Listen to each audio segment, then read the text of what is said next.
네, 안녕하세요. 싱크웍스입니다. 이번 영상은 칩 초기 설정을 도와주는 GUI, 시스컨피그에 대해서 알아보겠습니다. 이번 영상에서 볼 코드는 기존과 좀 다른 모습이어서 간단하게 참고사항을 먼저 말씀드리겠습니다.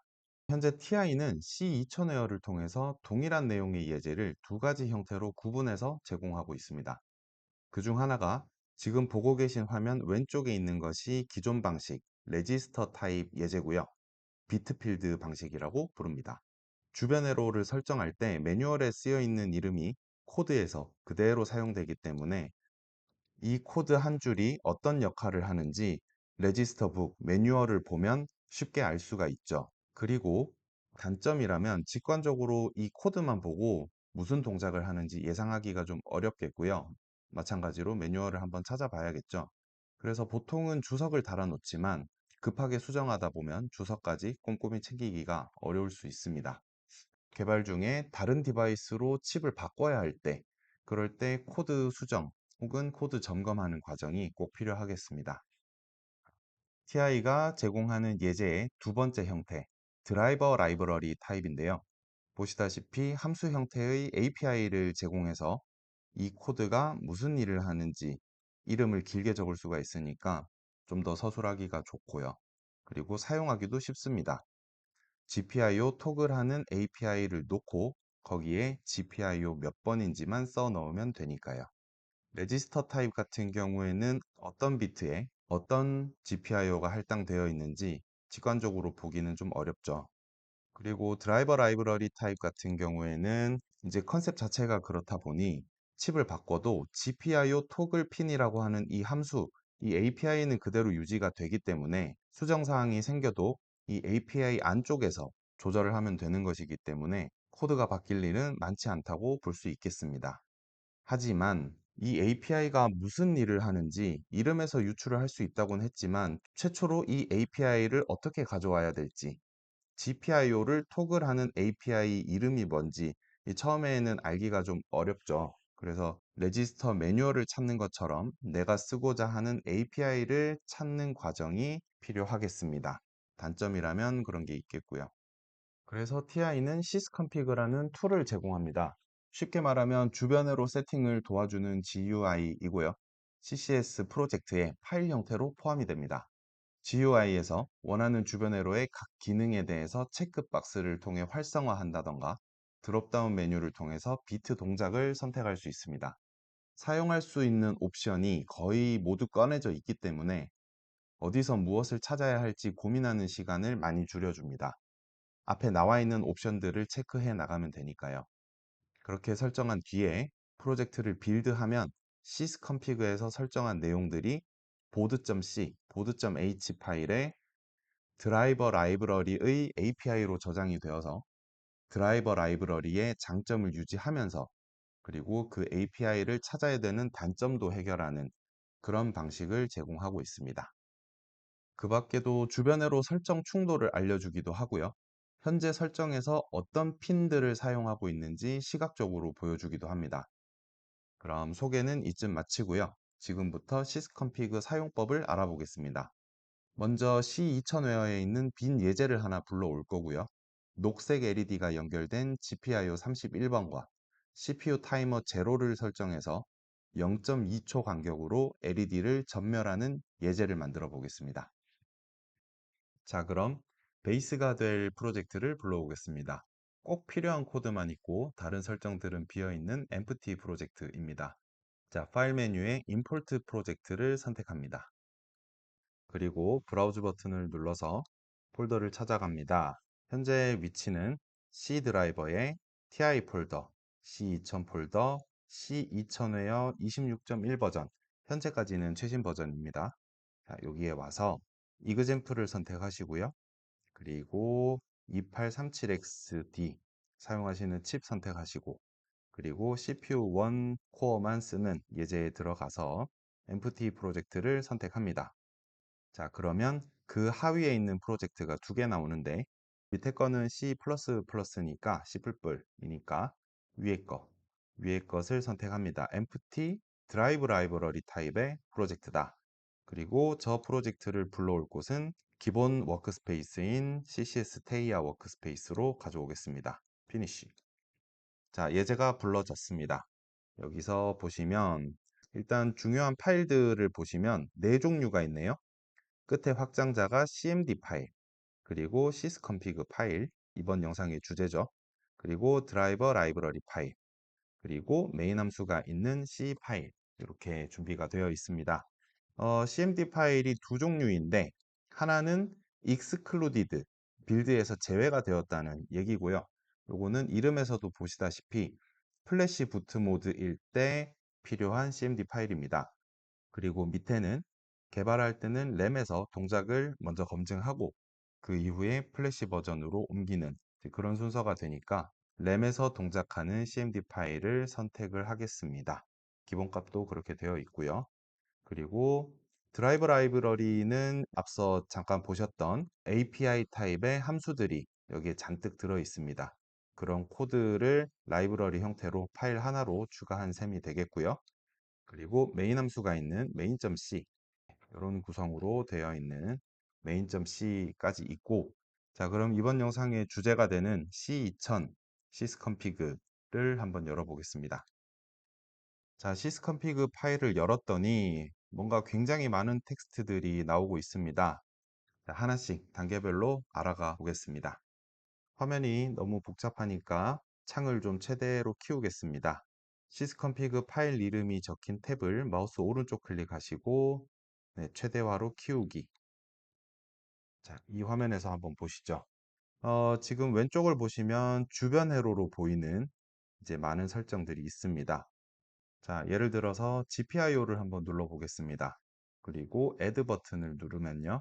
GPIO 하나에 대해서 여러 가지 설정을 할 수 있는 항목들이 나옵니다. 지금 이 화면이 sysconfig의 기본 기능이라고 하겠고요. 그 전에 주변에 있는 메뉴들부터 한번 훑어보고 지나가겠습니다. sysconfig 오른쪽 상단을 보시면 프로세서 이름이 적힌 부분이 있는데요. 우리가 사용할 칩은 28377D인데 기본값으로 28375가 적용이 되어 있습니다. 그래서 옆에 있는 화살표 아이콘을 누르면 대상 칩을 변경할 수가 있습니다. TI 보드가 적용된 건 아니고 우리는 칩 레벨에서 할 거니까 28375가 아니라 28377D, 그리고 패키지는 PTP 패키지, 이 패키지를 선택할 거고요. 그리고 CPU1에 대해서 설정을 하고 있습니다. 그리고 confirm. 자, 그러면 28377D 칩으로 변경이 되었습니다. 주변 회로나 메모리라던가 그런 것들이 이제 달라질 수가 있으니까 칩을 정확하게 선택하고요. 그리고 인포메이션처럼 생긴 이 아이콘을 누르면 여기가 프로블럼입니다.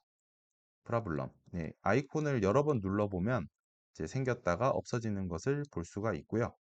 프로블럼은 지금 설정한 내용들에 대한 에러와 워닝들을 보여주고 있습니다. 이 워닝에 대해서는 잠시 후에 클럭 트리 탭에서 한번 자세히 살펴보겠습니다. 다음으로 넘어가서 네, 꺽쇠 모양 아이콘은 Generated Files, sysconfig를 통해서 생성된 파일들을 말합니다. 아래쪽에 있고요. 여기 보시면 board.c, board.h, 이 두 개 파일이 가장 중요하겠습니다. sysconfig의 설정이 코드로 저장되는 곳이거든요. 그리고 핀 목수도 우리가 sysconfig에서 설정한 각 핀들을 사용한 내역을 정리해주는 CSV 파일, 네, 엑셀에서 열 수 있죠. 이런 파일들이 있습니다. 그리고 C2000웨어 라이브러리라고 적힌 것들은 아래쪽에 네, C2000웨어 라이브러리를 쓰면 여기에 대한 초기화 코드들이 이쪽에 생깁니다. 이 클럭 트리는 우리가 잠시 후에 살펴볼 클럭 트리 탭에서 자세한 내용을 보시겠습니다. 그 다음에는 디바이스 뷰라고 아이콘 이름이 되어 있는데 칩 모양으로 생긴 여기로 가보시면 네, 이 화면입니다. 자, 칩 모양이 다 드러나질 않으니까 화면을 좀 조절을 하겠습니다. 자, 28377D 프로세서의 176핀 PTP 패키지입니다. 자, 이렇게 내려보시면 칩의 번호 순서대로 쭉 핀 다리들이 나와 있고요. 아래쪽에 보시면 회색이 사용 가능한 핀, 지금 아무것도 설정이 안 되어 있다는 거죠. 그리고 사용하기로 결정된 핀, 그리고 경고가 있거나 파워, 전원이거나 그라운드이거나 사용할 수 있는 GPIO가 97개다. 이렇게 표시가 나와 있습니다. 지금 이 부분은 GPIO 11번입니다. GPIO 11번이 어디 있냐면 제가 아까 보여드린다고 여기 잠깐 열었던 여기에 GPIO 11번을 제가 설정을 한 것으로 이해를 하고 여기 초록색 불이 들어와 있는 거죠. 네, 이렇게 어떤 핀을 사용하고 있는지 확인을 할 수가 있겠습니다. 자, 그럼 열린 창이 많으니까 핀 맵 끄고요. 파일도 끄고 자, 그 다음으로 나오는 아이콘은 히스토리입니다. 히스토리를 누르면 제가 조작했던 것들을 다 기록으로 남겨서 그 당시 시점에 설정했던 값들을 다시 불러올 수 있습니다. 예를 들어서 GPIO 인풋으로 놨던 것을 아웃풋으로 바꾸면 이렇게 되고 그 전 단계에 가보시면 인풋 그리고 수정 한 단계로 오시면 아웃풋 네, 이렇게 히스토리가 저장됩니다. 그리고 점 3개가 찍혀 있는 아이콘 옵션이고요. 이 메뉴를 열면 여기에도 여러 가지 항목들이 나오는데 네, 이 중에서 알아두시면 좋을 만한 것들 몇 가지 살펴보겠습니다. Preference and Action 여기에 한번 들어가 보시면 지금 핀 레이블을 핀 이름과 핀 번호로 보여주겠다. 지금 이 부분입니다. GPIO 핀 이름 그리고 핀 번호 2번이라는 건 핀 맵에서 보셨던 GPIO 11번이 여기 디바이스 2번 핀에 할당되어 있다. 그 얘기고요. 네, 그걸 둘 다 보여주는 게 기본값으로 되어 있습니다. 예전 버전에는 이 둘 중에 하나만 기본값으로 처음에 되어 있어서 좀 헷갈렸던 기억이 있습니다. 최신 버전에서는 둘 다 기본값으로 온이 되어 있네요. 그리고 여기서 또 하나 보실 만한 건 Show Group as 탭입니다. 설정 항목들, 그룹을 탭으로 보여주겠다라는 건데요. GPIO는 설정 항목이 많지 않아서 괜찮지만 예를 들어서 PWM으로 가보시면 네, 요거는 안내 문구고요. 네, Add를 한번 눌러보겠습니다. 그러면 지금 설정 항목들이 이렇게 많습니다. 이렇게 보면 뭔가 압도되는 것 같지 않나요? 그래서 저는 이제 이런 스타일보다는 탭을 켜면 네, 아까 보셨던 각 항목들이 탭으로 표시가 되어서 하나씩 선택을 해가면서 설정을 완료해 나갈 수 있습니다. PWM 타임베이스 서브 모듈에 대한 설정들 여기까지가 끝. 그리고 카운터 값을 비교하는 항목 CMPA 레지스터 네, 이런 것들 단계별로 하나씩 채워나가는 그런 기능이 옵션에서 Show Group as Tab 이렇게 볼 수가 있겠습니다. 자, Preference and Action에서는 이 정도로 보시면 될 것 같고요.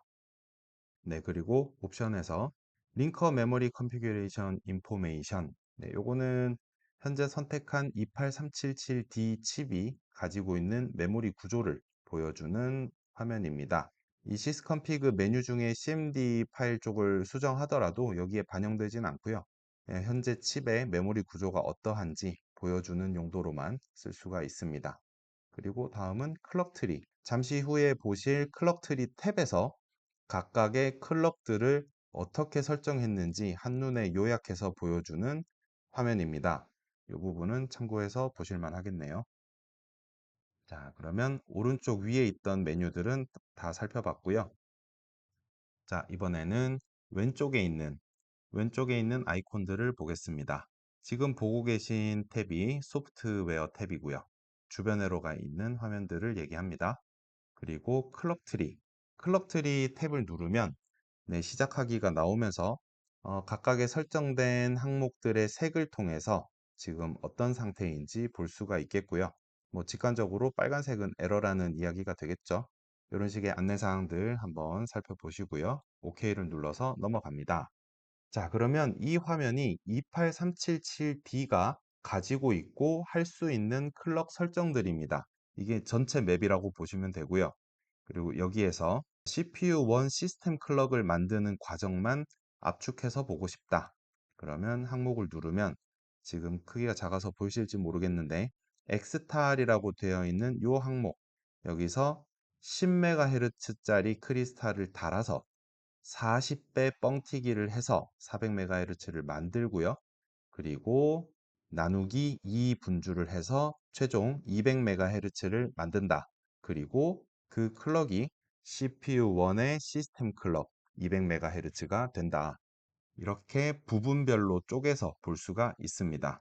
캔 통신을 할 때 클럭 설정이라던가 아니면 PWM 쪽에 들어가는 클럭이라던가 이런 식으로 구분해서 볼 수 있고, 이걸 통째로 놓고 보는 것이 가장 위에 있는 컴플리트 클럭 트리, 이 화면이 되는 거죠. 자, 그런데 아까 프로블럼 탭에서도 보셨던 워닝이 하나 있습니다. 경고죠. 이 경고의 내용은 이 클럭 트리를 사용하기 위해서는 디바이스 서포트 모듈을 애드해라 라는 얘기입니다. 그러면 시키는 대로 한번 해보죠. 다시 소프트웨어 탭으로 가서요. 아래쪽으로 내려보시면 소프트웨어 카테고리가 있고 그 아래에 디바이스 서포트 모듈이 있습니다. 여기에 add를 해주겠습니다. 예, 다른 설정은 없이 add만 했고요. 그 결과로 워닝이 사라졌습니다. 내부적인 충돌을 해결을 해준 거죠. 그런데 다시 익스플로러 뷰로 가보겠습니다. 창 최대화를 풀고요. 익스플로러 뷰에서 프로젝트를 빌드 해보겠습니다. 그러면 보시다시피 이렇게 에러 메시지들이 있는데요. 메인 함수에서 칩 초기화 과정 중에 가장 중요한 시스템 클럭을 200MHz로 만들어주는 디바이스 이닛이라는 함수가 먼저 디파인이 한번 됐는데 어디서요? sysconfig라고 하는 폴더에서 한번 디파인이 됐고, 같은 메시지 뒤쪽으로 가보면 디바이스 폴더 안에서도 디파인이 다시 한번 됐다고 합니다. 즉, 디바이스 init이라는 함수가 두 군데서 디파인이 됐고 그게 충돌이 되었다. 그 같은 내용들, 특정 함수들에 대해서 다 같은 내용을 이야기하고 있습니다. 프로젝트 아래쪽을 보시면 하위 메뉴를 보시면 디바이스 폴더가 여기 있고 여기에 device.c가 있습니다. 그런데 이 device.c와 동일한 파일을 만드는 곳이 바로 이 디바이스 서포트 모듈이 되는 거죠. 그래서 sysconfig에서 만든 것과 디바이스 폴더에 있는 것이 충돌을 해서 일어난 에러다. 그럼 둘 중에 하나를 쓰지 않아야겠네요. 이 디바이스 폴더는 sysconfig를 쓰지 않는 분들을 위해서 기본적으로 넣어둔 것이기 때문에 우리는 sysconfig를 쓸 거니까 이 디바이스 폴더를 빌드에서 제외하겠습니다. exclude. 그리고 이 디바이스를 참조하는 부분이 또 있는데 메인 함수에서 아래쪽에 device.h를 include 하는 이 코드를 주석 처리하겠습니다. 그러면 준비는 완료됐습니다. device.h include를 주석 처리했고 디바이스 폴더를 빌드에서 제외시켰고요. 그런 다음에 다시 빌드를 해보겠습니다. 그러면 문제없이 빌드가 성공적으로 마쳐진 것을 볼 수가 있습니다. 자, 그럼 발생한 문제를 해결했으니 다시 한번 sysconfig로 돌아가 보겠습니다. 자, 그러면 sysconfig의 세로바 마지막 아이콘은 resolve peripheral입니다. 여기는 개발자가 직접 쓸 거니까 sysconfig에서는 설정을 건드리지 말아달라라고 하는 기능으로 이해하시면 되겠고요. GPIO를 선택해서 add를 하나 누르신 다음 any가 아니라 정확하게 GPIO 11번을 내가 쓸 거니까 건드리지 말아달라 하고 선택을 했습니다. 이때 소프트웨어 탭으로 넘어가서 GPIO add 해서 내가 GPIO 11번을 좀 쓰고 싶어 라고 설정을 하면 이렇게 에러 표시가 나는 거죠. 이런 식으로 내가 따로 쓸 주변 에러들은 미리 선점을 해서 막아두면, 예약을 해두면 소프트웨어 탭에서 설정을 할 수 없게끔, 충돌이 없게끔 보조해주는 기능이 되겠습니다. 네, sysconfig 내에서 클럭 트리 탭으로 왔습니다. 그리고 전체 보기에서 마우스 휠을 돌리면 해당 부분을 가까이서 볼 수 있는데요. 자, 여기 엑스탈이라는 곳을 눌러보면 현재 하드웨어적으로 연결되어 있는 크리스탈이 10MHz라고 되어 있는데 TI 보드는 10MHz가 기준인가 봅니다. 그런데 저희는 20MHz 크리스탈을 쓰고 있고요. 그렇다 보니 에러 메시지가 지금 많이 나 있는데 이 클럭을 바꿈으로 인해서 설정들이 꼬이게 된 것이죠. 그럼 한번 쭉 따라가 보겠습니다. 20MHz 클럭 소스를 가지고 챕에 iMult 증폭을 하는데 지금 40배로 되어 있죠. 이거를 20배로 줄이겠습니다. 자, 그러면 400MHz라는 1차 결과물이 나왔고 그것을 2분주를 합니다. 그러면 400MHz에서 2분주를 하고 200MHz가 나오는 거죠. 28377D 칩은 최대 200MHz까지 받을 수 있기 때문에 이렇게 설정을 해주시면 됩니다. 그래서 결과적으로 CPU1에도 200MHz, CPU2에도 200MHz 시스템 클럭이 공급되었습니다. 자, 그럼 클럭 트리에서 설정한 내용들이 코드에 잘 반영되는지 한번 확인해 보겠습니다. 프로젝트를 빌드하고요. 그리고 메인 함수가 있는 파일을 엽니다. 자, 그런 다음에 메인 함수 들어와서 거의 바로 있는 device init 함수 내부를 한번 살펴보겠습니다. 원하는 함수를 찍고 마우스 오른쪽 클릭, go to definition 혹은 단축키 F12번을 눌러서 함수 내부를 살펴봅니다. 쭉 내려가 보시면 124번 라인에 내가 의도한 클럭 설정과 실제로 레지스터를 읽어서 알게 된 설정이 동일한지 확인하는 과정이고요. 지금 이 디바이스 시스템 클럭 프리퀀시라고 하는 디파인은 클럭 트리에서 가져온 값입니다. 우리가 20배 곱하고 2로 나누어 준 2분주한 그 클럭이 200MHz다 였잖아요. 그리고 디바이스 오실레이터 소스 프리퀀시는 우리가 설정했던 20MHz 그리고 마찬가지로 클럭 트리에서 가져온 거 이렇게 해서 설정이 잘 적용되었습니다. 우리가 한 수정이 반영되지 않았다면 여기가 10MHz였겠죠. 그리고 옆에 챕에도 곱하기 40이었을 거고요. 그래서 우리가 원하는 설정이 잘 반영되었다. 그렇게 볼 수 있겠습니다.